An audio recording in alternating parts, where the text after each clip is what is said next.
Hello, so this video is going to be on the anatomy of the heart as well as its blood supply. Okay, so when you look at the heart itself, it's an organ that is located in the thorax. So to be more specific, the heart is located in the mediastinum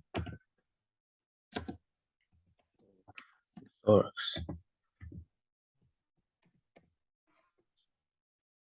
So when you look at the mediastinum itself, it's just an area between the two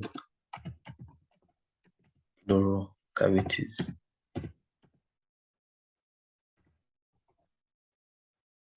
So in the pleural cavities, that's where you find the lungs. Okay.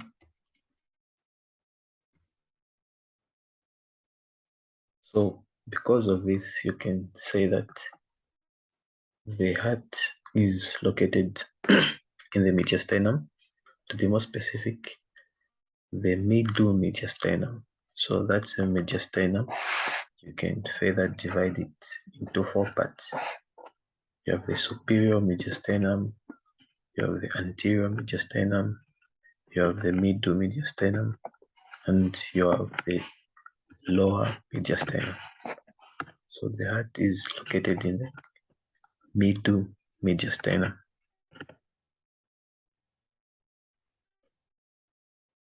So we can come up with a conclusion that the heart is centrally located because it's in between the two pleural cavities, although it just bulges more to the left side.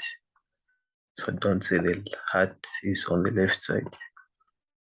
Okay, so the heart is centrally located, although it bulges more to the left side.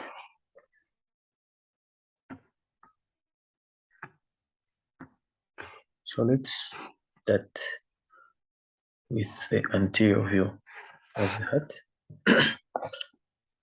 First, I forgot to say, like when you look at the heart itself, it's covered in a sac. So you call that sac the pericardium. Okay, so that pericardium arises from the great vessels somewhere there, covers the heart, and goes to insert on the central tendon of the diaphragm. So it's going all the way to the central tendon of the diaphragm. So, the level at which the pericardium begins is at the level of the sternal angle.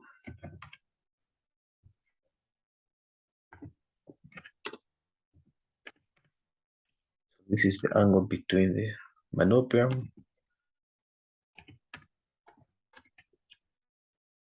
and the body of the sternum.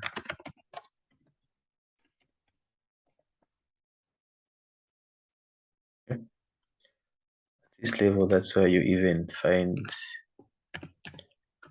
the second rib at the sternal angle, at the level of the sternal angle. You have the beginning of the pericardium.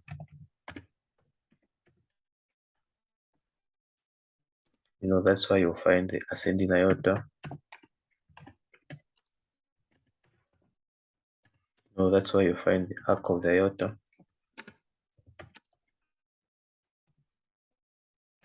That's why you find the descending aorta. That's where the trachea bifurcates.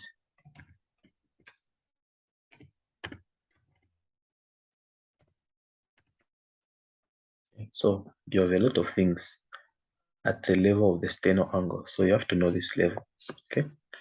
Because all these things are all at the level at the sternal angle, either on the lateral aspect of the sternal angle like the second rib, or posterior to the sternal angle like the beginning of the pericardium, the ascending aorta, the arc of the aorta, descending aorta, the bifurcation of the trachea.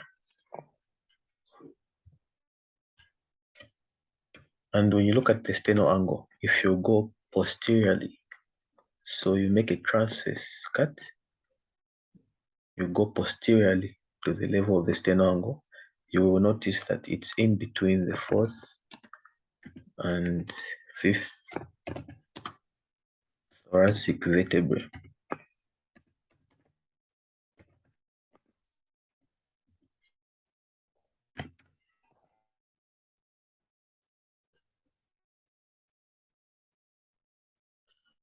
Okay, so let's continue.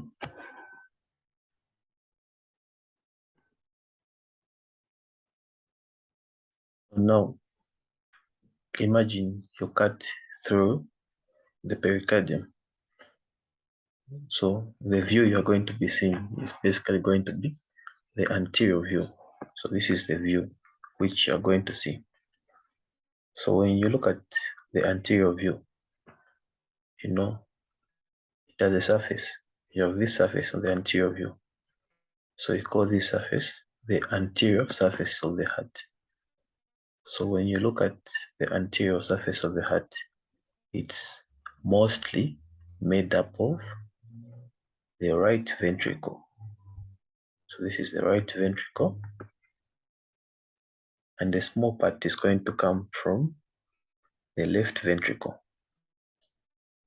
Okay, so anterior surface is mostly or mainly made up of the right ventricle and a small part from the left ventricle. Okay, so when you look at the heart itself, on the surface, the heart contains depressions. Okay, so on the surface of the heart, you will find depressions, or you can call them grooves. Okay, so within these grooves of the heart, you will find fat and blood vessels, the lymphatic vessels. You'll find them within these grooves of the heart. So for example, you have this groove here where you have this fat and you have these blood vessels here, these two blood vessels. Okay, so all these are within a groove on the heart. Another groove which you can see is this groove here again. You know, within these grooves, you will find fat and the blood vessels. So at this point, you cannot see the grooves because it's filled with this fat and these blood vessels. Okay, so that's another groove. So that's a groove like that. Okay, so these grooves have names. Okay, and these grooves just tells you the location of the septums within the heart. For example, there's this groove here separating the right ventricle from the left ventricle, and within this groove you have this fat and these blood vessels. So this groove is at the level of the interventricular septum. So the interventricular septum is separating the right ventricle from the left ventricle. Okay, so this groove is known as the anterior interventricular groove or anterior interventricular sulcus. So the anterior interventricular sulcus, you can even see the anterior interventricular artery in the anterior interventricular sulcus. So the anterior interventricular sulcus is just basically a groove on the anterior surface of the heart that marks the location of the interventricular septum. So it's a groove, and that groove is going to be filled with the fat and the blood vessels. So this is the anterior interventricular sulcus or groove. Okay. Then you have this other groove that is also filled with the fat and the blood vessels. So this groove, when you look at it, it's at the level of the atrioventricular septum. The atrioventricular septum is basically separating the atria above from the ventricles below. So you call this groove that is at the level of the atrioventricular septum the coronary sulcus. Okay, so coronary sulcus is a groove that marks the location of the atrioventricular septum. So the coronary sulcus basically goes around the heart. So it will go posteriorly like that and come like this. So it's separating the look. It's giving you the location of the atrioventricular septum. Then when you look at the right border of the heart, the right border of the heart is made up of the right atrium. Then you're going to have an inferior border down here. So the inferior border of the heart is going to be made up by the right ventricle mostly, and a small part from the left ventricle. Then the left border is going to be made up by the left ventricle. Okay. Then down there you have the apex of the heart. So the apex of the heart is made up of the left ventricle, and the base is above. So the base is here. So the base is basically made up of the left atrium, the right atrium, and the auricles. Okay.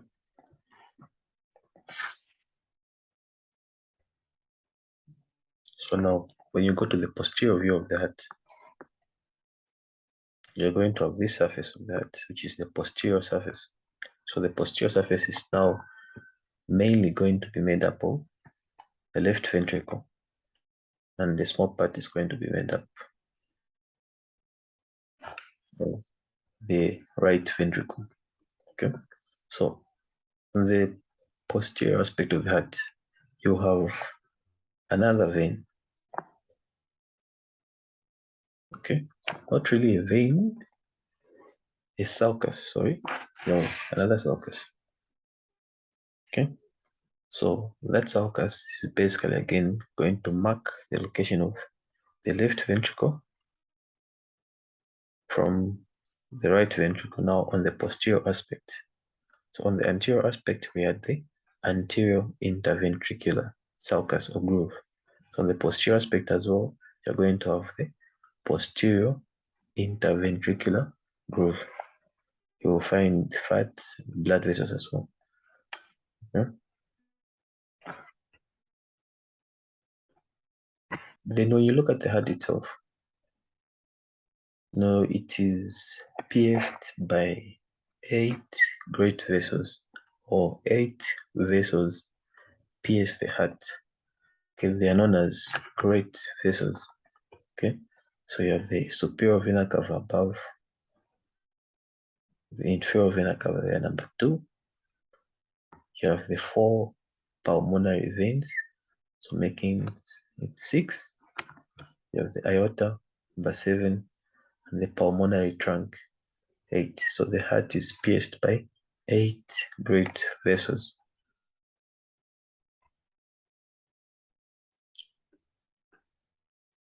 Now let's make a cut and go in.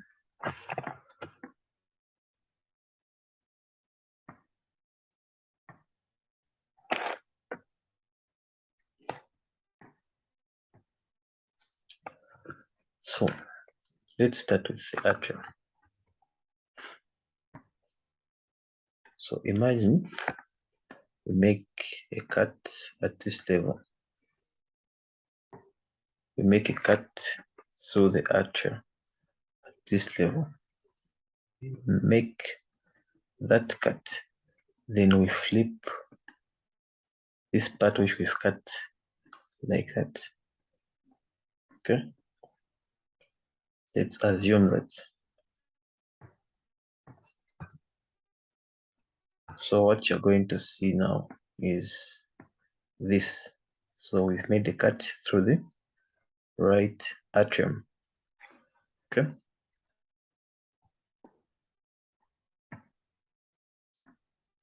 Let me just drop this.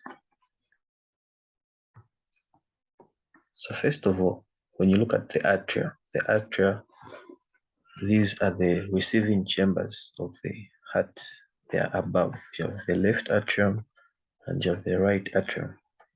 So these receive both oxygenated blood from the lungs and deoxygenated blood from the body. Okay.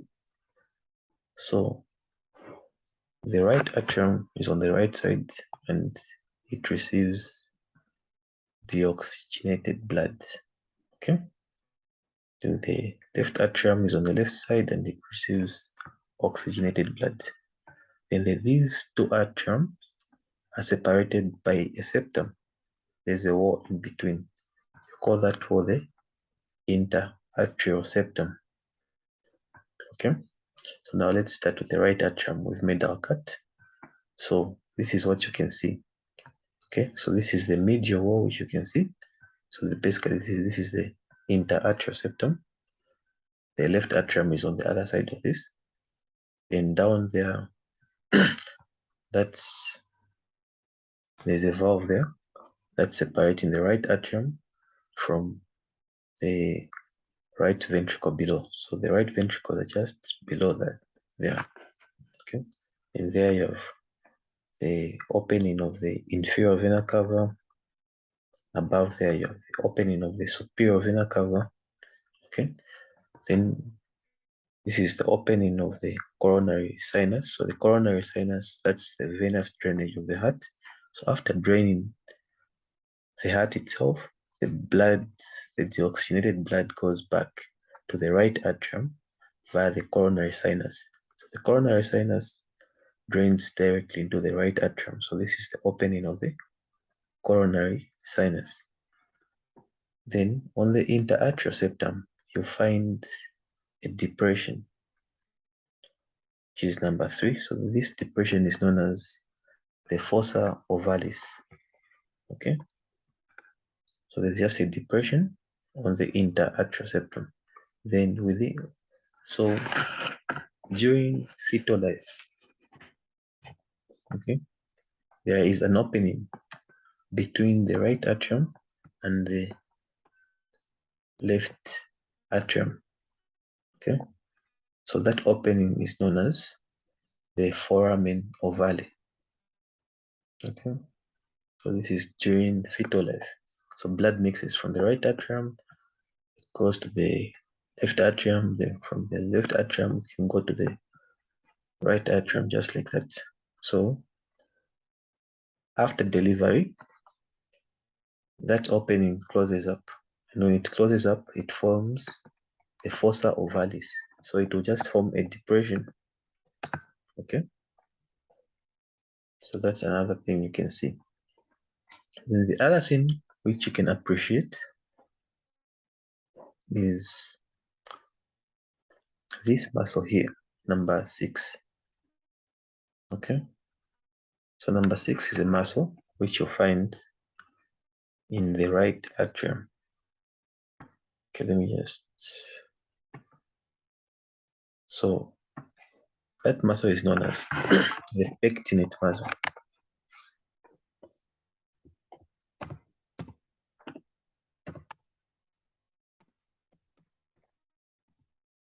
Which is number 6. Okay, when you look at this pectinate muscle, you know these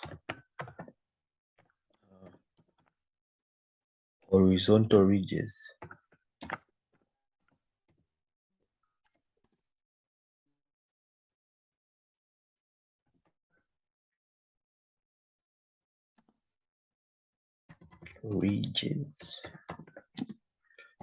on the anterior wall of the right atrium. Okay.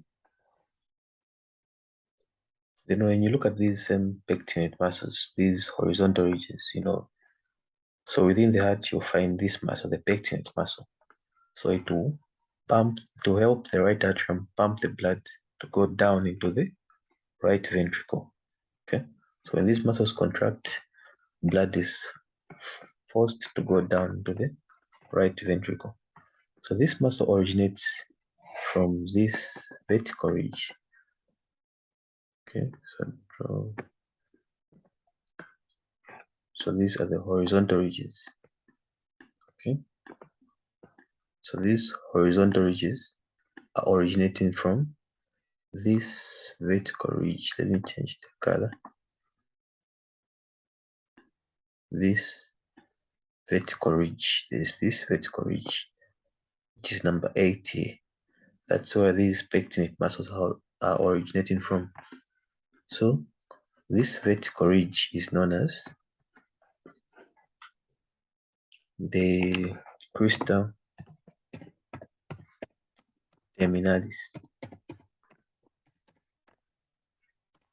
Crista terminalis is just this vertical ridge, where the pectinate muscles are originating from.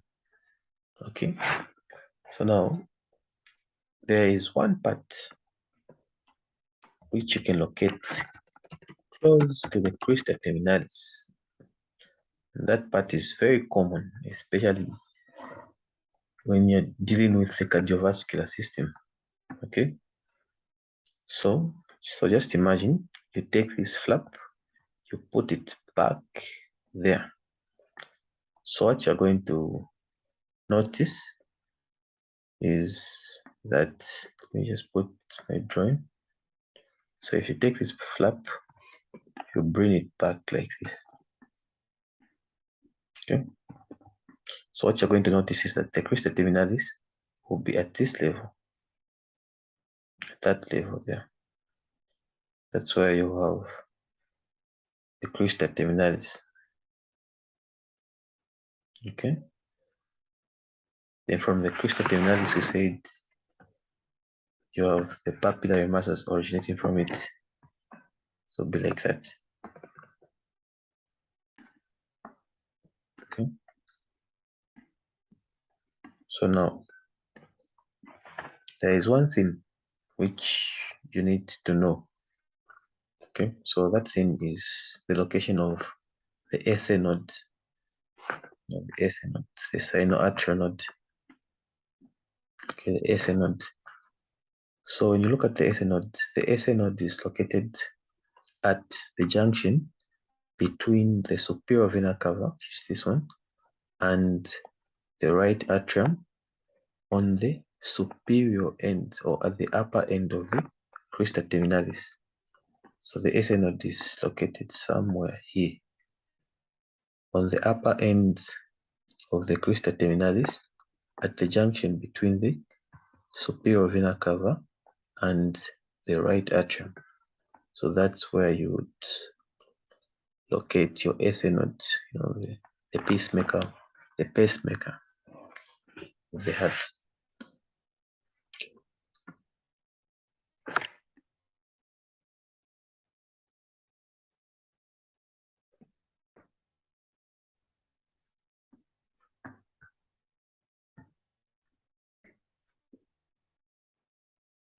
Okay, so now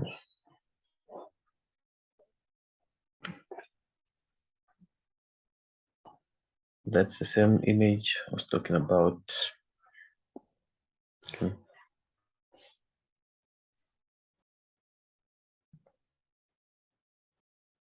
So now let's go to the ventricles.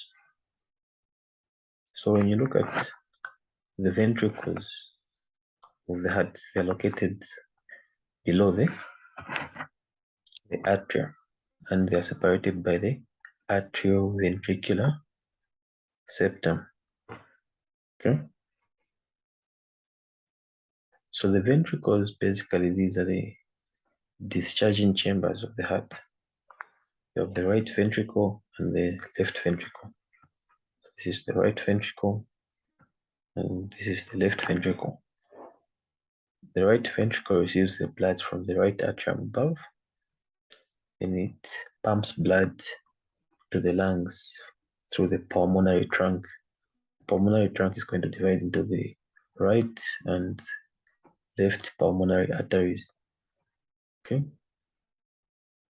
and the left ventricle, on the other hand, pumps blood to the aorta, then from the aorta to the entire body through the brachiocephalic artery, which takes the blood to the right subclavian, right common carotid. You have the left common carotid going to supply the head and neck. You have the left subclavian, then to the entire body via the aorta. Okay, so the left ventricle pumps blood to the entire body, or the right ventricle pumps blood to the lungs. So because of that, the left ventricle has thicker walls as compared to the right ventricle. Then within the ventricles, you have a muscle. So this muscle. You call this muscle papillary muscle. Okay, and the other muscle which you find in the ventricles is the trabeculae carneae muscle. So this is the trabeculae carneae muscle. So two muscles which you can find. The papillary muscle is connected to the valves, as you can see, and the trabeculae carneae, which is basically equivalent to the papillary muscles, which we just talked about. Okay. Then the two ventricles are separated by the interventricular septum. So this is the interventricular septum. And this interventricular septum contains components of the conducting system. So, the nerve fibers are found within this wall. Okay. And when you look at the same interventricular septum, it has two parts. You have the muscular part. Then when you go up there, you'll find this septal part. It's basically made up of septum. Okay, so most of it is the muscular part, then the septal part. These two have different origins.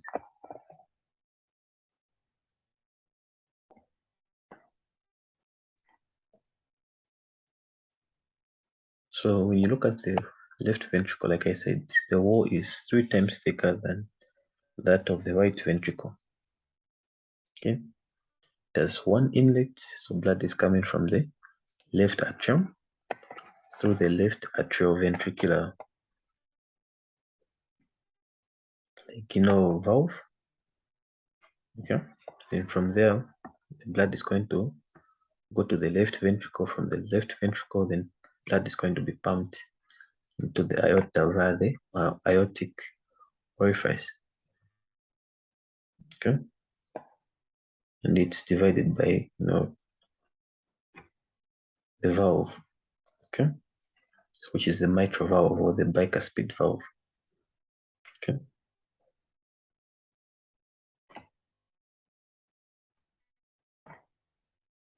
then for the septum, I talked about this already. Okay, so I talked about the interatrial septum, which is between the right and left atria. I talked about the fossa ovalis found there, and the foramen ovale, which is the same opening in uteral life. I talked about the interventricular septum that divides the right and left ventricles, and the two parts. You have the upper membranous or septal part and the thicker lower muscular part. Okay.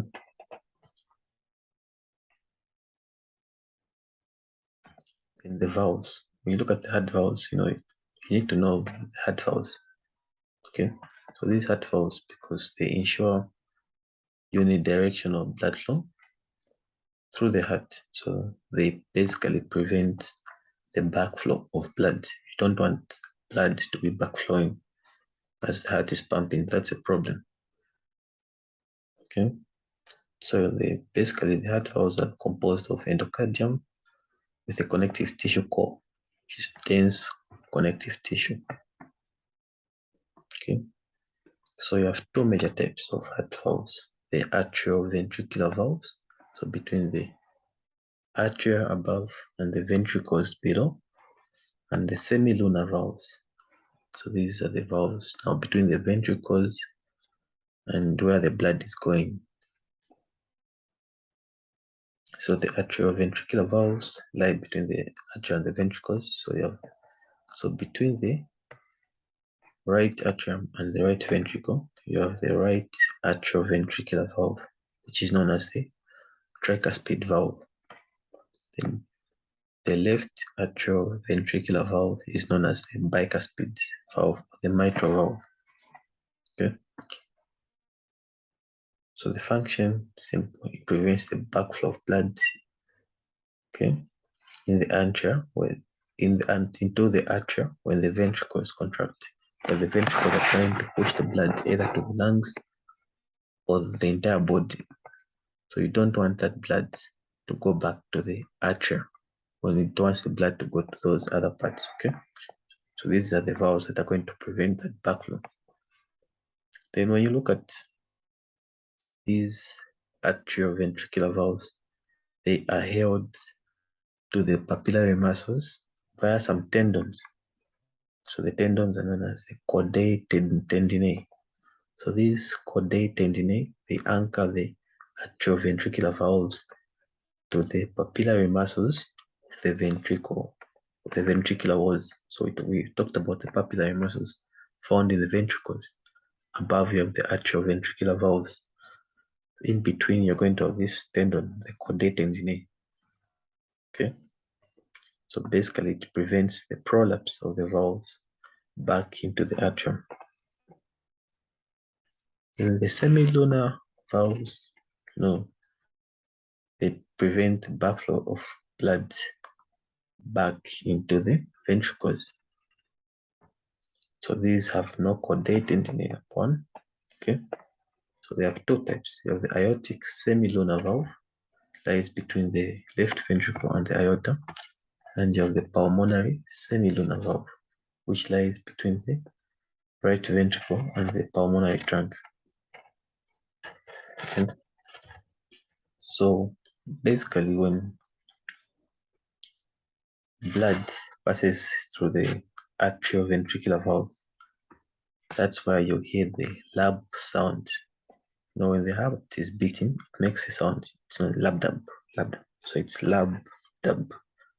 So the lab sound is coming when there's closing of the atrioventricular valves. Then the dub sound comes when there's closing of the semilunar valves. Tricuspid valve guards the right atrioventricular orifice. So it's on the right side. So it has three triangular cusps, known as the tricuspid valve. So you have the anterior cusp, posterior cusp, and the septal cusp. Okay.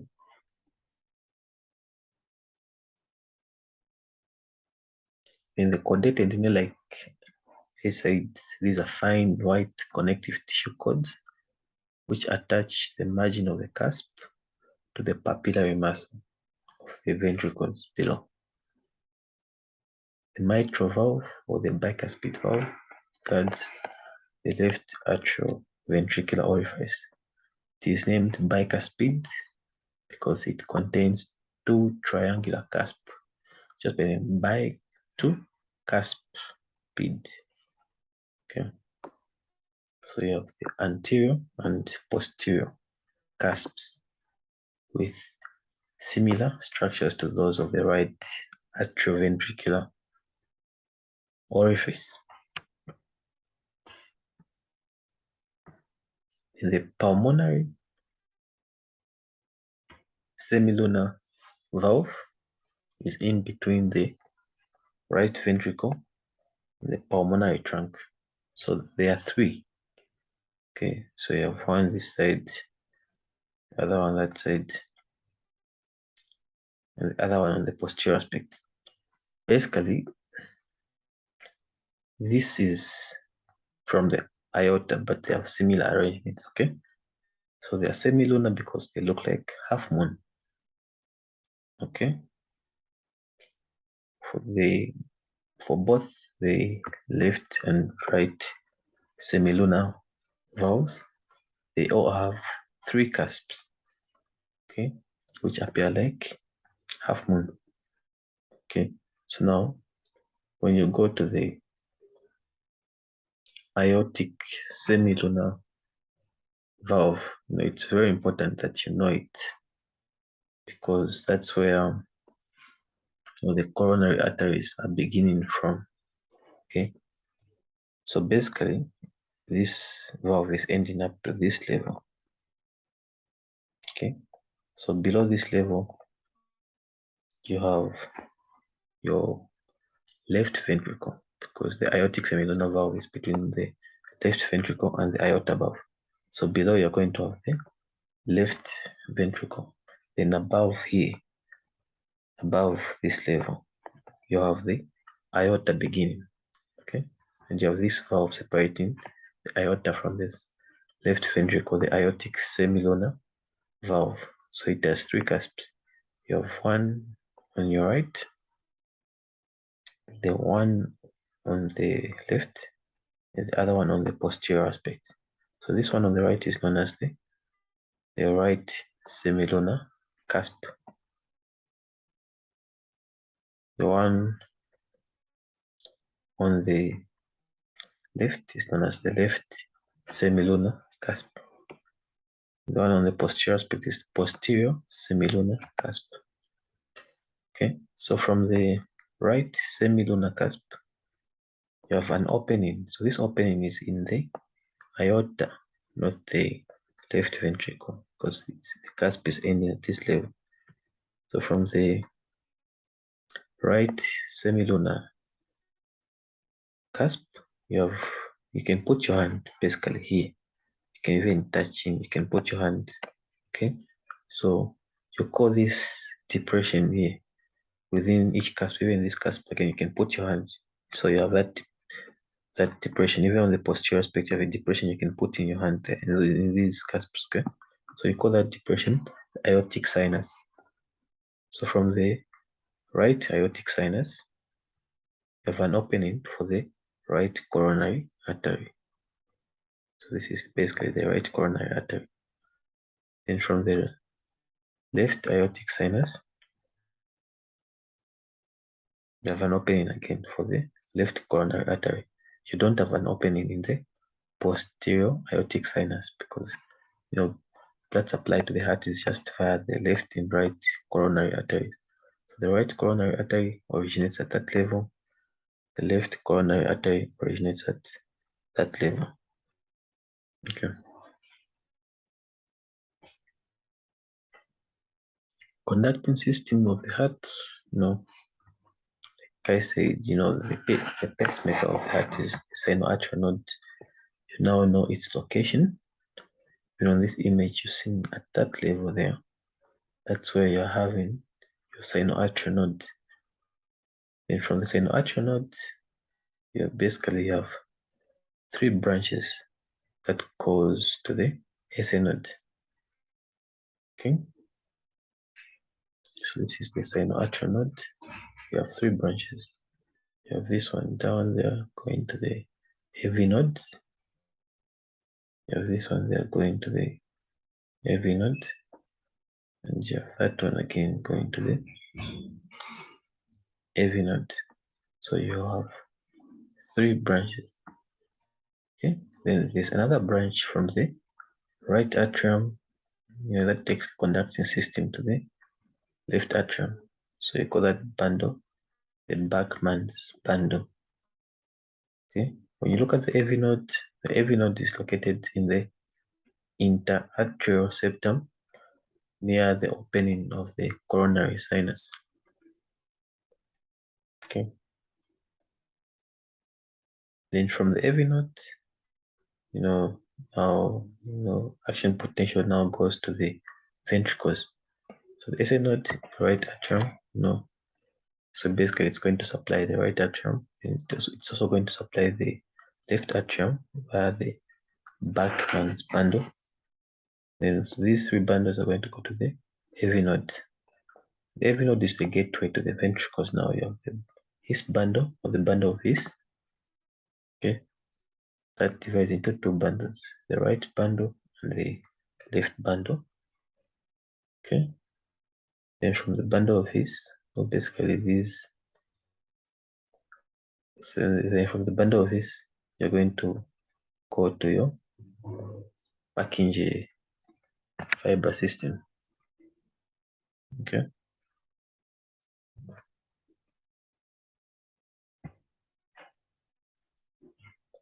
Then when you look at the innervation of the heart, the heart innervate, it receives the innervation both from sympathetic and parasympathetic. Okay. So when you look at heart rate, even though the heart initiates its own action potentials, it is altered by external controls. Okay. Parasympathetic innervation comes from the vagus nerve, and parasympathetic innervation basically slows down the heart rate and the contractility. Sympathetic innervation comes from the cervical and upper thoracic ganglia of the sympathetic nervous system, okay. And this increases the heart rate and the contractility of the heart.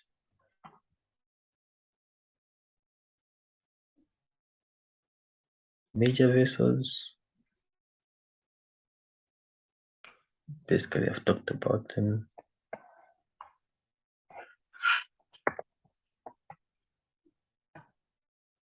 Now, when the way blood flows through the heart, that's simple thing. Right atrium receives blood from the superior vena cava, inferior vena cava, coronary sinus, goes to the right ventricle, pulmonary trunk, right and left to the lungs, then back to the left atrium, left ventricle, aorta, the entire body. And now let's talk about the blood supply to the heart. When you look at the blood supply to the heart, now you have the arterial supply, and you have the venous drainage. Now the cardiac muscle is just even too thick to get all the nutrients and the oxygen from the blood within it. Okay, the heart is a blood vessel. It's basically a modified blood vessel. It also requires its own supply. And once you cut off that blood supply to the heart muscle begins to die, and it brings about myocardial infarction. Okay. So the blood supply, the arterial supply to the cardiac muscle is via the two coronary arteries, which I talked about. You have the right coronary artery and you have the left coronary artery. Okay. So both arteries arise from the aortic sinuses behind the cusps of the aortic valve at the root of the aorta. I've talked about all this. The right coronary artery. When you look at the right coronary artery, it originates from the right aortic sinus of the right aortic cusp. So that's the right coronary artery. And after originating there, it goes into the coronary sulcus. So this is a coronary sulcus separating the atria from the ventricle basically below. Okay, so as it is going down, it's giving off unnamed branches, supplying the right ventricle as basically the right atrium. There's even blood. There's even a vessel that goes to supply the SA node. So basically the SA node, the right atrium, part of the right ventricle are going to be supplied by the right coronary artery that is found in the coronary sulcus. Then on the margin, on the right margin of the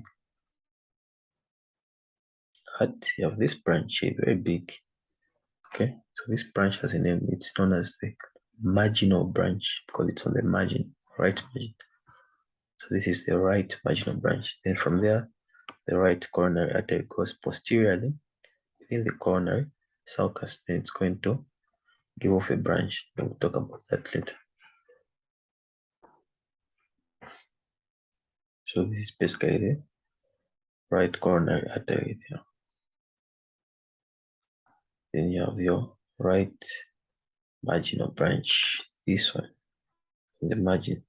It goes posteriorly like that.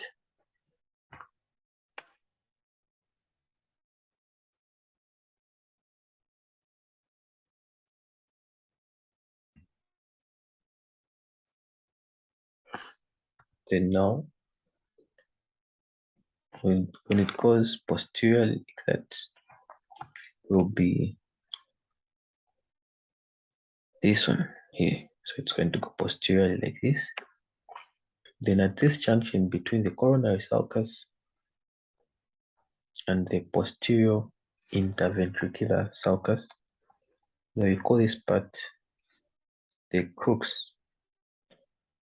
Okay, so at this point, that's where the right coronary artery is going to give off this branch, the posterior interventricular branch. So this is going to be within the posterior interventricular sulcus. So within the posterior interventricular sulcus, you have the posterior interventricular artery. That's a branch from the right coronary artery.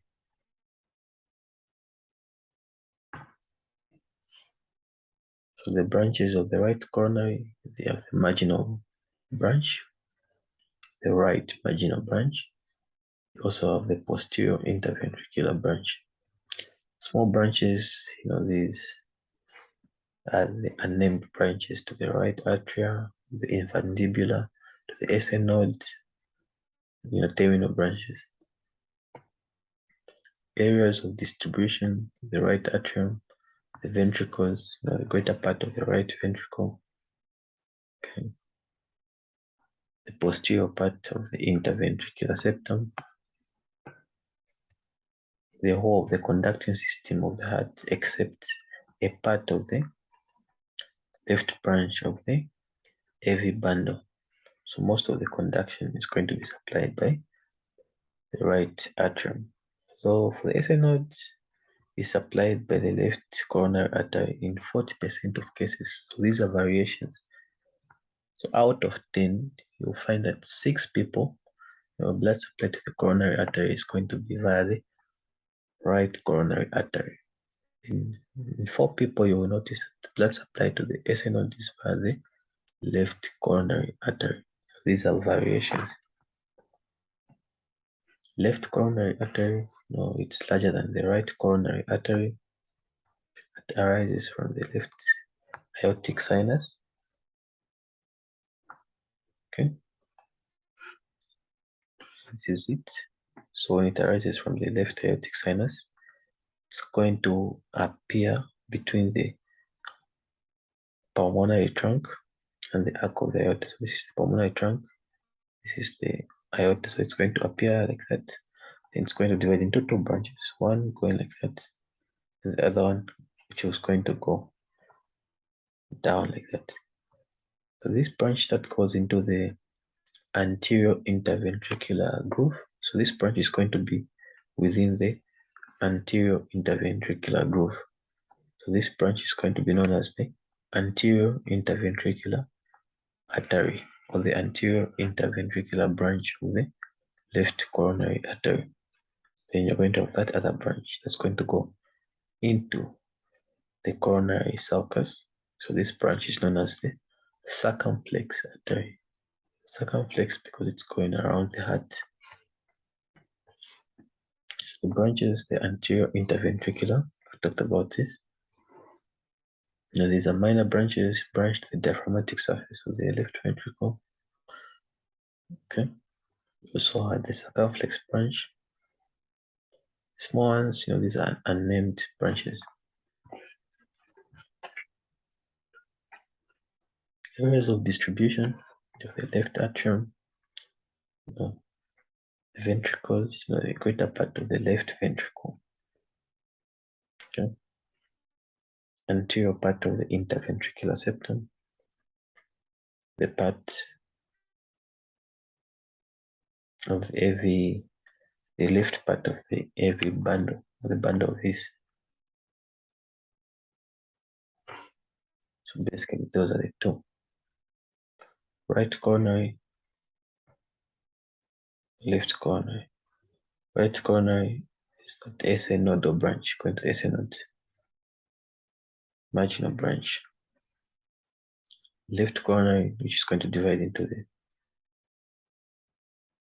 circumflex and the anterior interventricular artery.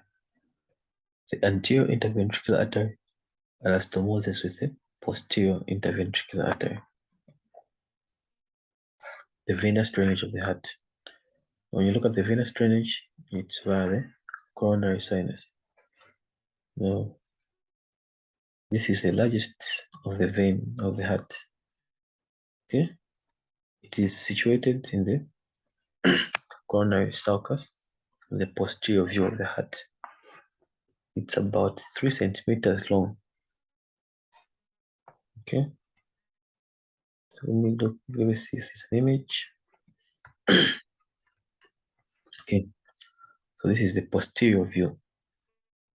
Okay, where you can have the posterior interventricular sulcus, you have the coronary sulcus. Okay, so within the coronary sulcus, there's this dilated vein.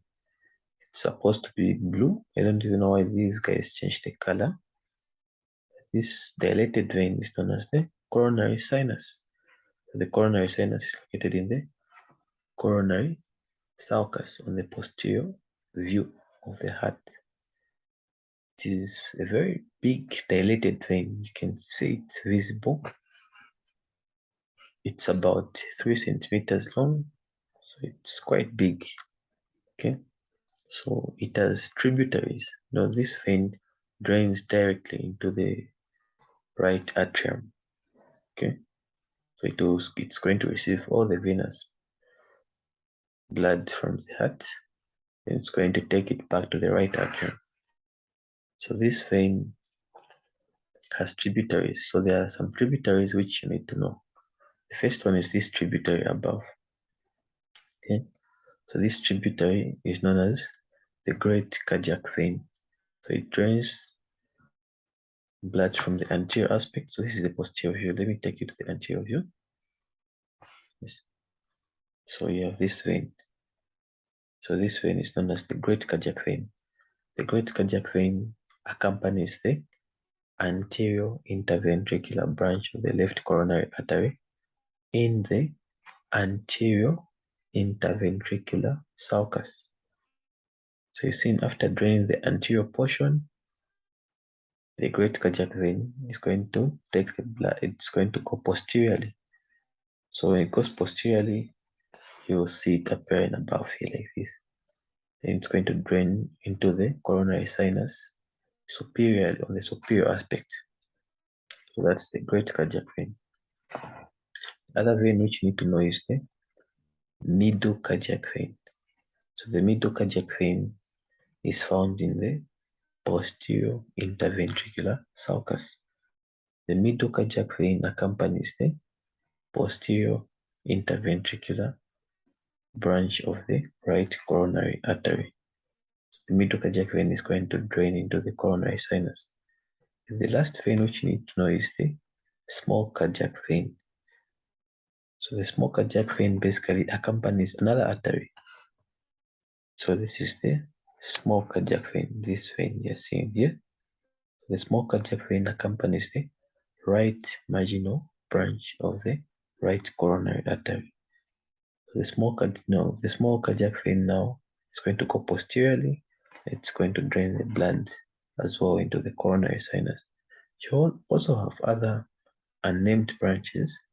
All those are going to take the blood back to the coronary sinus. Then the coronary sinus is going to drain into the right atrium. So basically, that's all about the branches. So for the coronary sinus, we've talked about them and the branches. For the tributaries, not really the branches. For the veins, you call them tributaries. For arteries, you call them branches. Okay. So basically, that's all on the anatomy of the heart as well as its blood supply.